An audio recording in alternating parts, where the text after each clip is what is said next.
The Taliban appointed an obscure official as acting central bank governor as signs emerge of a financial crunch in Afghanistan, with aides running out of cash and prices of essential goods spiraling. Mohammed Idris, who headed the Taliban's Economic Commission, will address the looming banking issues and the problems of the people as head of the Afghanistan Bank, Taliban spokesman Zabihullah Mujahid said on Twitter. Little is known about Idris, including his education background and professional qualifications in dealing with monetary, currency and banking policy. The Taliban's Economic Commission has operated in the shadows over the last 20 years, with the United Nations Security Council saying its activities included collecting illegal taxes from businesses and farmers to fund the militant group's insurgency.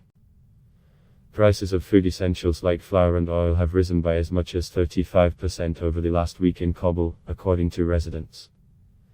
Streets in the capital are largely empty as most banks, pharmacies and drugstores have closed, in contrast to the chaotic scenes at the international airport as the US and other nations race to evacuate citizens and vulnerable Afghans. The Taliban is negotiating with banks to become operational soon, and the group's fighters are patrolling the entire city to ensure security, Mujahid said. Amal Ahmadi, Afghanistan's exiled central bank chief, told Bloomberg's Odd Lots podcast that a Taliban-led Afghanistan faces a series of shocks that probably will lead to a weaker currency, faster inflation and capital controls. The Harvard graduate fled the country as Taliban militants advanced into Kabul on August 15, joining other officials including former President Ashraf Ghani. Banks shut down soon after the militants took control and aides have been steadily running out of cash since then.